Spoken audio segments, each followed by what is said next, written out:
마태복음은 1장부터 28장까지 내용이 깁니다.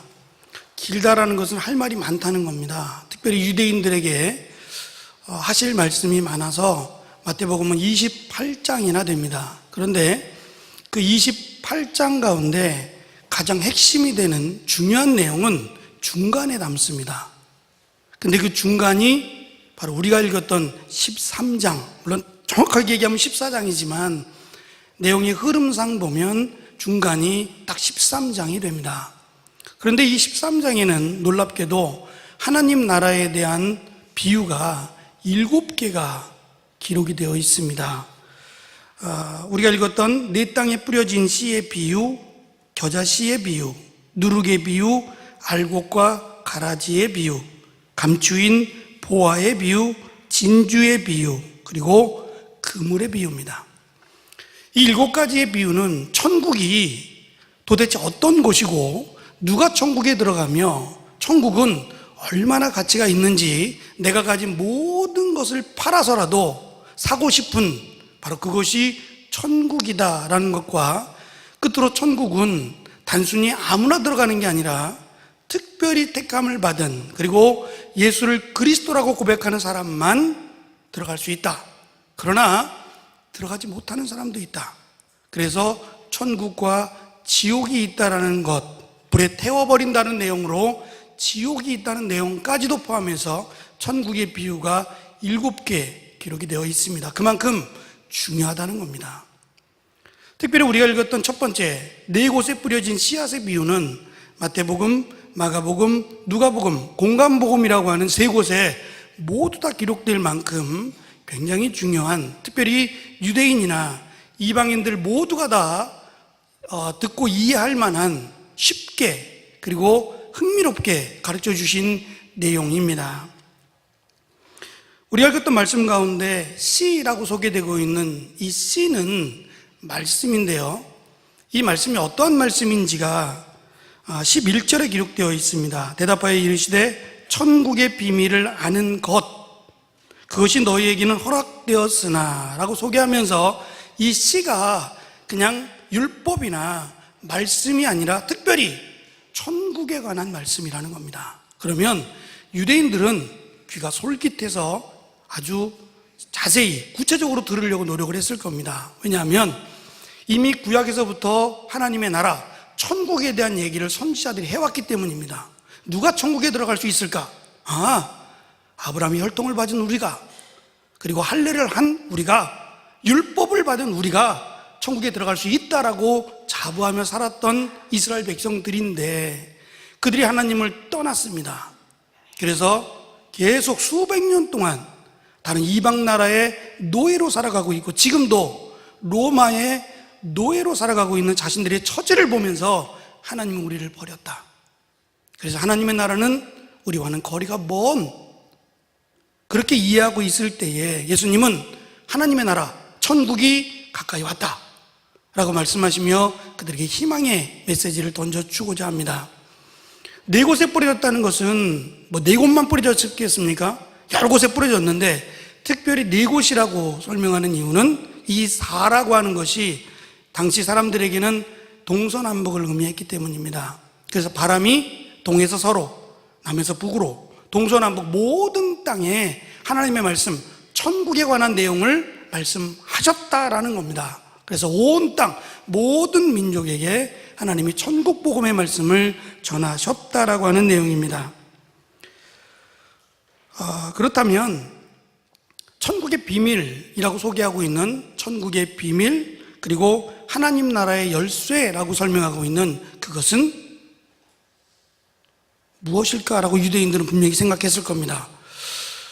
그렇지 않아도 하나님의 나라에 들어가는 방법을 연구하고 자기들 나름대로 내린 결론은 마태복음 6장에 있는 대로 사람에게 의롭게 보이기 위해서 구제하고, 사람에게 의롭게 보이기 위해서 기도하고, 사람에게 의롭게 보이기 위해서 금식하고 있었습니다.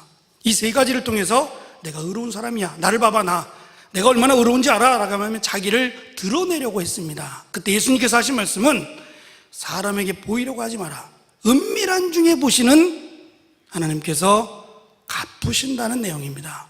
골방에 들어가서 기도해도, 아무도 보지 않는 곳에서 내가 구제를 해도, 내가 금식하며 기도해도 하나님은 하시고 들으시고 갚으신다는 겁니다. 사람에게 보이려고 내가 이런 사람이야 라고 자기를 드러내기 위해서 구제하고 기도하고 금식하는 것은 결코 의롭게 될 수 없다는 내용이기도 합니다. 말 그대로 하나님 나라의 비밀은 예수를 그리스도로 우리의 죄를 대신하여 죽으신 하나님의 아들로 믿는 것. 그래서 베드로가 너희들은 나를 누구라고 하느냐라고 물었을 때에 서슴지 않고 얘기합니다. 주는 그리스도시오 살아계신 하나님의 아들입니다 라고 고백을 했을 때 이것을 알게 한 이는 하나님이다 라고 하면서 너에게 천국 열쇠를 주었다라고 말씀합니다. 이 천국 열쇠가 바로 주는 그리스도라고 하는 열쇠입니다. 집마다 아마 지금은 번호키를 아마 거의 대부분 장착하고 사실 겁니다. 열쇠를 갖고 다니다 보면 분실하기도 하고 또 귀찮잖아요. 주머니가 바뀌게 되면 열쇠를 잃어버리기도 하고 앞에서 잠그면 또 사람을 불러서 문을 열어야 되는 게 불편해서 번호를 눌러서 집에 들어가곤 합니다. 근데 이 번호가 뭐 6자리가 됐던 8가지가 됐던 아니면 2자리가 됐던 자기가 정하기 나름인데 번호를 잃어버렸어요. 그럴 수 있잖아요. 잃어버렸어요. 그러신 분이 계신가요? 혹시 집에 들어가야 되는데 번호를 잃어버렸네? 그래서 이왕이면 내가 잘 잃어버리지 않을 만큼 생일이나 아니면 특별한 그 숫자를 대부분 입력합니다. 그리고 바꾸는 거 원하지 않아요. 누가 들어오든 말든 바꾸면 복잡해지니까 잘 안 바꾸려고 해요. 근데 이 번호를 잃어버리면 어쨌든 숫자인데 못 들어갑니다. 아무리 내 집이라도 번호를 잃어버리면 내 집이 아니에요. 너의 집이에요. 이제 내 집이려면 물론 등기는 나의 앞으로 되어 있더라도 들어가려면 번호가 있어야 되는 겁니다. 마치 천국이 열쇠가 있어야만 들어가는 것으로 비유를 하신 것은 아무나 들어가는 게 아니라는 겁니다. 나 가고 싶어, 난 갈 거야 라고 고집을 부린다고 해서 들어가는 게 아니라 열쇠가 있어야만 천국을 들어가는데 그 열쇠는 비밀입니다. 비밀입니다. 근데 이 비밀을 예수님이 이제 여셔서 가르쳐 주시겠다는 겁니다. 이 비밀은 바로 예수님이 메시아라는 사실입니다. 예전 이솝동화 아리바바와 도적들의 내용 가운데 보면 보물을 그 동굴 속에 숨겨놓지 않습니까? 근데 그 보물이 최첨단이에요. 문이, 그 동굴의 문이 최첨단이 열려라 참깨 그러면 열려요. 야, 어떻게 그럴 수 있죠? 어떻게 조작을 했길래 문이, 그 육중한 문이 열려라 참깨라고 하면 열려요. 들깨라 그러면 안 열리고 참깨라 그러면 열려요. 그냥 참깨도 아니고 열려라 참깨 그래 열려요. 그러니까 정확히 해야 된다는 말이죠. 마치 천국은 내가 가고 싶다고 해서 내가 착한 일을 많이 했고 내가 이뻐, 내가 돈이 많아, 내가 똑똑해 그래서 가는 게 아니라는 겁니다. 그 열쇠는 하나밖에 없어요. 오직 하나인데 우리의 죄를 지고 십자가에 달려 죽으신 예수님이 메시아고 하나님의 아들이다 라는 고백을 하면 열립니다. 이것이 비밀입니다. 그래서 이 비밀을 알지 못하는 사람은 아무리 천국을 가려고 해도 못 들어갑니다. 그런데 다른 건 다 잊어버렸어요. 아무것도 몰라요. 그래도 이것 하나, 예수님이 메시아입니다 라는 고백 한 가지만 있으면 천국 가요. 바라기는 요즘은 잊어버리는 게 특별하지 않아서 뭐 저도 생각이 안 나고 가끔씩 잊어버리고 놓고 가고 하는 일들이 많습니다. 뭐 사회적인 추세인 것 같기도 하고 워낙 분주하게 살아가다 보면 그럴 수도 있지요. 그래서 집에서 나올 때는 꼭 양말을 확인합니다. 짝짝이는 아닌가. 그런 적이 가끔 있거든요. 가끔 있어서 이렇게 나오기 전에 신발을 신기 전에 한 번씩 확인도 합니다. 문도 잠겼는지 한 번 더 이렇게 당겨보고 그렇긴 합니다만 요즘 어르신들을 이렇게 보다 보면 요양원에도 가보고 하면 치매 환자들이 참 많습니다. 저희 장모님도 연세가 많으셔서 94세인데 오지 말아야 될 것이 와서 깜빡깜빡하시고 못 알아보셔요. 그럼 속상해요. 좀 건강하시고 기억력이 좋을 때 자주 찾아뵐 걸이라고 하는 마음이 많습니다. 그래도 바라면서 기도하기는 한 가지는 잊어버리지 말았으면 좋겠다. 딴 건 다 잊어버려도 예수님이 메시아라는 거 요거 하나만큼은 또렷하게 기억했으면 좋겠다는 마음은 있습니다. 그래서 다른 건 다 잊어버려도 천국 가는 길만은 잊어버리지 말아야 되니까. 그래서 그렇게 기도해 주세요. 우리 행복누리의 어르신들도 여기에 모이신 모든 분들이 다른 건 다 잊어버려도 예수가 그리스도라는 것 한 가지만큼은 잊어버리지 말게 하옵소서. 다 안 잊어버리면 더 좋고요. 다 안 잊어버리면 더 좋고, 그거는 말할 것도 없고요. 그래서 하나님 그냥 또렷하게 주님 부르실 때 갔으면 좋겠습니다라고 기도하는 것도 사실 우리가 기도할 내용이긴 한데요. 어쨌든 천국은 비밀인데 이 비밀은 예수가 그리스도라는 사실, 이것이 비밀입니다. 그래서 이 말씀을 전하셨는데 씨앗이 온 땅에 뿌려졌는데 모든 들은 사람들이 다 아멘이라고 말한 게 아니라는 겁니다. 더러는 길가에도, 더러는 돌밭에도, 가시떨기라고 하는 곳에도 씨앗이 뿌려졌다라고 설명을 합니다. 여러 가지 유형들이 있습니다. 말씀을 들었는데 잠깐 동안 아멘이라고 말해놓고 전혀 삶은 그렇지 않게 믿지 않는 것처럼 살아가는 사람들, 또는 세상의 재물이나 세상의 유혹이 너무 좋아서 하나님을 멀리했던 사람들, 여러 가지 다양한 모습들이 기록이 되어 있는데 중요한 것은 좋은 땅에 대한 내용입니다. 좋은 땅이라는 것은 물론 처음부터 좋은 땅이 있어요. 그런데 이스라엘은 좀 다른 땅입니다. 우리가 알고 있는, 또 우리가 주변에서 볼 수 있는 땅과 조금 다릅니다. 우리는 땅이 그렇게 예를 들어 땅이 좋지 않다 그러면 씨앗을 안 뿌리면 돼요. 거기는 뿌려봤자 열매를 맺지 못할 것 같으니까 기름지고 흙이 좋고 땅이 좋은 곳에 씨앗을 뿌릴 때에 흙을 고르게 펴서, 또 요즘 같으면 비닐을 이렇게 씌워서 또 비료도 주고 그 가운데 구멍을 뚫어놓고 씨앗을 심고 이렇게 덮어놓습니다. 그러면 따뜻하게 잘 보호가 돼서 금방 자라게 되죠. 이것을 몰랐던 것은 아닌데 이스라엘 백성들의, 이스라엘이 살고 있던 그 땅은 돌이 많습니다. 날씨가 비바람도 많고 또 땅도 비옥하지 않다 보니까 돌이 많은데 이 돌들이 땅 위에 드러난 돌 말고 땅 밑으로 감추어진 돌이 어마어마합니다. 보일 때는 별거 아닌 것 같아서 그냥 캐내면 되지라고 말할지 모르지만 못 캡니다. 밑에는 큰 바위 같은 돌들이 숨겨져 있어서 이거를 캐낼 방법이 없다 보니까 그냥 뿌리는 겁니다.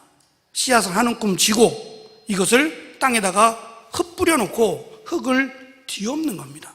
이렇게 뒤엎다 보니까 씨앗들이 튕겨나가서 어떤 것은 길가에도 떨어지고 어떤 것은 돌밭에 떨어지기도 하고 가시떨기에도 떨어지게 된 거지, 그냥 가시떨기에 떨어뜨리는 어리석은 사람은 없겠지요. 전체적으로 다 뿌려놓고 이것을 흙을 뒤엎다 보니까 씨앗이 길가로, 돌밭으로, 가시떨기로 떨어지게 된 겁니다. 문제는 떨어진 것까지는, 씨앗이 뿌려지고 말씀이 그들에게 들려진 것까지는 같습니다. 문제는 그 다음입니다. 말씀은 들었는데 그 말씀에 대한 결실이 없다는 겁니다. 그런데 좋은 땅은 결실이 있습니다. 아무리 좋은 땅도 씨앗을 뿌려놓고 관리를 해주지 않으면 버려진 땅이 되는 거 아시죠? 아무리 이쁜 화원도 내버려두면 언제 그랬는지, 나는 분명히 잡초를 넣어놓지 않았는데 잡초도 자라고 엉망이 되어버리는 모습을 볼 수 있지요. 좋은 땅이라고 해서 내버려두면 역시 그 땅도 엉망이 되고 맙니다. 그래서 내가 지금 좋은 땅이지만 이 좋은 땅으로 유지하기 위해서는 내가 이 땅을 좋은 땅으로 계속해서 관리하고자 하는 그런 신앙적인 모습이 필요하다라는 것, 기도하는 일, 말씀을 사모하는 일, 이 모든 일들이 우리에게는 정말 필요하다. 그래서 나는 이 정도면 됐지, 나 정도 됐는데 무슨, 그것은 교만입니다. 어느 누구도 피해갈 수 없도록 사탄은 말씀을 채가도록, 말씀이 심겨지지 못하도록, 열매를 맺지 못하도록 와서 채간다라고 말씀할 정도로 사탄은 우리에게 말씀이 열매를 맺지 못하도록 방해를 하기 때문에 더 몸부림치며 내가 하나님 앞에 나오기를 힘써야 합니다. 오늘 제가 나누고자 하는 말씀은 이 좋은 땅에 맺어진 결실, 100배, 60배, 30배라고 하는 이 결실입니다. 창세기 26장 12절부터 15절에 보면 아브라함의 아들인 이삭이 블레셋 땅에 있는 그랄이라고 하는 땅에 가서 농사를 했을 때에 100배를 거두었다라는 내용이 있습니다. 10배도 아니고요, 100배입니다. 그 모습을 보고 그 블레셋에 살고 있는 사람들이 놀랍니다. 어떠한 방법으로 어떠한 씨앗을 심겼길래 100배라고 하는 어마어마한 이런 수확을 거뒀는지 궁금해합니다. 답은 하나입니다. 씨앗이 다른 게 아니었고 하나님이 도우셨다라는 고백이었어요. 어디로 가든지 하나님이 도우시면 100배의 수확은 거둘 수 있다라는 것이 이스라엘 백성들에게 가르쳐 주신 축복의 방법이었습니다. 오늘 말씀은 그런 내용은 아닙니다. 내가 땅에 무엇을 심은 것이 아니라 말씀이 심겨진 거니까 그런 그 100배의 축복에 대한 얘기는 분명히 아닐 겁니다. 이 결실은 말씀드린 대로 우리가 말씀을 들었습니다. 예수님이 메시아다, 예수님이 하나님의 아들이다라고 하는 천국의 비밀을 들었습니다. 이 비밀을 듣고 이제 어떻게 살아가느냐에 대한 내용입니다. 어떻게 살아가시겠습니까? 예수님이 메시아랍니다. 예수님이 우리의 죄를 대신하여 죽으셨답니다. 이 내용을 들었습니다. 그리고 내 마음이 뜨거워졌고 내가 주께로 가까이 가기를 원합니다. 어떻게 살아야 됩니까? 그것이 100배, 60배, 30배입니다. 마가복음에는 30배, 60배, 100배로 기록되어 있고 누가복음에는 30, 60은 없고 100배만 기록되어 있습니다. 그러니까 이방인들에게도 이 내용은 들어야 되는 내용이라는 얘기고요. 특별히 이제 100배에 대해서 강조하는 것은 1000배 그러면 이건 너무 허황되게 보이지 않습니까? 10배 그러면은 보통 농사를 지어서 잘 되면 10배거든요. 그러니까 특별하지 않은 겁니다. 특별하면서 우리가 잘 받아들이고 이해하기 위해서 말씀하신 완벽하다라고 하는 정말 축복이라고 하면 이해하라고 놀랄 만큼의 숫자가 100이었던 겁니다. 우리 100 좋아하잖아요. 100점. 99점도 굉장히 잘한 건데 아쉬워해요. 아이고 하나만 더 맞지. 예? 그러니까 100점 그럼 만점인데 굉장히 흐뭇해하고 좋은 점수 아닙니까? 예수님께서 무리를 걸으셨을 때에, 그리고 예수님께서 변화산에 오르셨을 때에 남아있던 9명이나 되는 제자들이 있었는데 그 제자들은 귀신 들린 어린아이 하나를 데리고 온 아버지, 그 아버지가 아들 좀 고쳐달라고, 내 아들이 귀신 들려가지고 물속에 불속에 빠져들어 죽으려고 한다고 내가 소문 듣고 왔는데 예수님이 어디 계시냐고, 예수님 지금 어디 가셨는데 아직까지 내려오지 않는다고, 갔다가 내일 다시 오면 좋겠다고 이렇게 말하는 게 아니고 기다려보라고, 우리가 9명이나 여기 있다고. 이 앞부분의 내용을 보면 예수님께서 제자들을 둘씩 짝을 지어서 동네 마을로 들어가서 복음을 전하라 하셨어요. 자기들이 들었던, 예수님께서 행하신 모든 일들을 들었던 말씀을 전하라고 하셨을 때 자기들도 놀랐어요. 귀신이 쫓겨나가고 병자가 고쳐졌어요. 예수님이 우리에게 언제 이런 능력을 심겨주셨지? 돌아와서 하는 얘기입니다. 예수님, 어떻게 이런 일이 일어났는지 모르겠어요. 저희가 말씀을 전할 때 귀신이 쫓겨나가고 병자들이 고쳐졌어요 라고 말했던 사람들입니다. 2명씩 갔는데도 말입니다. 9명입니다. 그리고 이제 9명이니까 2명도 아닌 9명이니까 얼마나 든든했겠습니까? 기다려보라고. 여기 있어 보면 아마 애가 고쳐질 거라고 하면서 밤새도록 시달렸다고 말합니다. 그 얘기는 전에 우리가 갔을 때는 말씀을 전할 때 앉아서 했어. 앉아봐. 앉아서 내가 했거든. 앉아봐. 못 고친 겁니다. 그때 옆에 있던 제자들이 아니야, 내가 그때 아마 그 마을에 들어갔을 때는 좀 이렇게 비스듬히해서 했던 것 같아. 그러니까 기다려봐. 또 비스듬히해서 아이를 고치려고 했는데 안 고쳐집니다. 밤새도록 앉아봐, 일어나봐, 누워봐. 이게 아닌 것 같아. 밤새도록 아이만 시달리게 한 겁니다. 병은 못 고친 거죠. 그때 예수님께서 그 다음날 새벽에 내려오셔서 제자들에게 하신 말씀은 어찌하여 믿음이 없느냐. 능력이 없느냐가 아니라 믿음이 없느냐입니다. 이 믿음은 예수님을 메시아로 믿지 못하는 겁니다. 선생님 또는 선지자로 믿는 거지 예수님을 메시아로 믿었더라면 예수님 십자가에 달리실 때 기도했을 겁니다. 그리고 나도 십자가에 달리겠노라고, 십자가를 따라가겠노라고 고백했을 텐데 제자들은 다 도망갑니다. 예수님을 메시아로 믿지 못했기 때문입니다. 예수님을 메시아로 믿는다면 삶이 달라져야 합니다. 제자의 삶을 강조하는 마태복음 16장 24절부터 25절은 이렇게 말씀합니다. 예수님께서 제자들에게 이르시되 누구든지 나를 따라오려거든 자기를 부인하고 자기 십자가를 지고 나를 따를 것이라. 누구든지 제 목숨을 구원하고자 하면 잃을 것이요 누구든지 나를 위하여 제 목숨을 잃으면 찾으리라. 제자가 아닌 예수님의 말씀, 이 천국에 관한 비밀을 들었던, 그래서 천국을 소망하고 내가 천국에 들어간다라고 하는 확신을 가진 사람이라면 내 목숨을 걸고 주님을 따라간다는 겁니다. 그게 100배의 결실입니다. 물론 그렇게까지는 하지 못하는 60배가 되든 30배가 되더라도 예수님을 믿기만 하면 구원을 받습니다. 죽기 전에 숨이 끊어지기 전에 난 예수님 믿습니다. 예수님을 메시아로 믿습니다 라는 고백 하나로도 천국 갑니다. 조금 얄밉긴 한데 천국 갑니다. 10년, 20년, 30년, 40년 예수님을 믿고 섬기고 충성하며 봉사하며 살지 못했더라도 예수님을 메시아로 믿기만 하면 구원을 받습니다. 그런데 그렇게 사는 건 아닌 것 같습니다. 그래도 은혜입니다. 그렇게라도 천국 가면 정말 좋겠습니다. 그렇게 기도하고 계시죠? 죽기 전에는 반드시 예수님을 메시아로 고백하고 천국에서 만나기를 소망하시지요.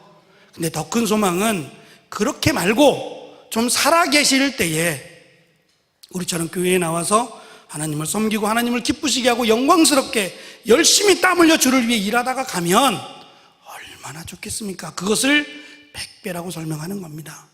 아무것도 없고 그저 예수를 메시아로 믿기만 해도 구원을 받습니다. 천국을 갑니다. 그런데 그냥 천국을 가는 것에만 소망을 두지 말고 천국을 가는데 가는 자답게 살아가는 겁니다. 어제 제가 청년들하고 찬양 집회를 하면서 이 말씀을 했어요. 아마 청년들은 잘 마음이 와닿지 않았어요. 제가 아파트 얘기를 좀 했더니 자기하고는 별로 관련이 없는 얘기처럼 들어서 제가 60평을 얘기했더니 잘 받아들이지 못하는 것 같아서 34평으로 내렸습니다만 34평 아파트를 지금 짓고 있습니다. 너무 이쁘고 너무 편하게 잘 짓고 있습니다. 근데 이게 당첨이 됐어요. 그냥 가는 겁니다. 돈 한 푼 들이지 않고 34평을 얻게 됐습니다. 고개를 크게 끄덕거리시는 우승희 권사님이 당첨이 됐습니다. 근데 제가 지금 살고 있는 집은 지하 월세입니다. 그리고 내년에 입주합니다. 아멘. 그러면 내년까지 기다리는 시간이 어떨 것 같습니까? 누가 와서 아이고 여기 어떻게 살아? 여기 냄새나잖아. 여기 습하잖아. 뭐 이런 데 살아라고 어쩌면 놀린다고 해도 까불지 마. 나 내년에 저기 34평 가. 너는 모르지? 아무리 해봐라. 그들이 말하는 것들이 마음에 와닿지 않을 겁니다. 왜요? 좋은 곳으로 가는 게 확정되어 있기 때문에 그래요. 우리 어디 간다고요? 34평이 아니고 천국 간다고요. 천국 가는 걸 믿으십니까? 이 믿음만큼 세상을 당당하게 살아가는 겁니다. 내가 천국 간다는 것을 믿으면 이 땅에서 내가 마음껏 누리지 못해도 다른 사람들처럼 그렇게 당당하게 살아가는 힘이 없어도 또 건강이 좋지 못해도 부럽지 않은 겁니다. 천국 갈 건데요. 언제 갈지 모르지만 분명히 갑니다. 그 좋은 하나님의 나라에 갑니다라는 소망이 있으면 우리의 삶은 달라진다는 겁니다. 단순히 그냥 어깨에 힘주고 노래 부르며만 사는 게 아니라 내 힘껏 주를 위해 내 시간, 내 물질, 내 온 마음을 다해 하나님을 섬기며 살아간다는 겁니다. 특별히 이 당시는 예수를 믿으면 죽었습니다. 예수님을 믿다가 목배임을 당한 세례 요한, 그리고 야고보, 유배당한 요한, 다른 제자들도 마찬가지입니다. 다 십자가에 거꾸로 매달려 죽은 베드로까지 다 죽었습니다. 그런데 그들에게 죽음이 부끄럽지 않은 것은 바울이 말한 것처럼 나의 달려갈 길을 마치려 하면은 내가 가진 모든 것을 아까워하지 않습니다. 왜냐하면 천국이 있기 때문에, 그리고 내가 주를 위해 일할 수 있다는 것이 행복해서 목숨을 걸고 내가 주님을 위해 일합니다. 이것이 100배의 결실입니다. 60배도 좋고 30배도 좋지만 이왕이면 내가 남은 생에 주님을 위해 살아가겠다, 하나님의 나라를 바라보며 당당하게 힘있게 살아가겠다, 여기에 능력이 있는 겁니다. 달란트를 주어서 보내놓고 그냥 돌아오지 않고 그들과 함께 하신 하나님처럼 우리에게 그냥 무조건 일하라고만 하지 않으시고 하나님의 영광을 위해 살아가며 일하는 자들에게 하나님의 능력, 그리고 은혜, 기쁨 허락하신다는 겁니다. 그래서 우리가 살아가면서 하나님의 나라를 소망하고 100배 하나님의 영광을 돌리기 위해서 힘쓰는 천국을 소망하는 우리 모두가 되기를 간절히 축원합니다. 기도하겠습니다. 주님 감사합니다. 씨앗이 온 땅에 뿌려졌으나 이 말씀을 듣고 결실한 자는 좋은 땅밖에 없었습니다. 좋은 땅은 천국 비밀에 대한 예수님이 메시아라는 사실을 믿고 천국에 대한 확신으로 주를 위해 살아가는 자들을 말씀합니다. 우리에게는 천국이 주어졌고 천국을 허락하셨습니다.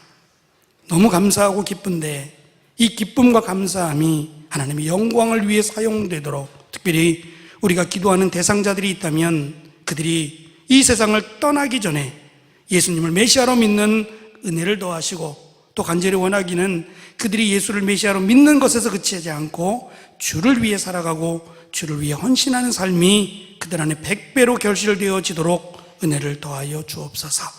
감사드리며 예수님의 이름으로 기도합니다. 아멘.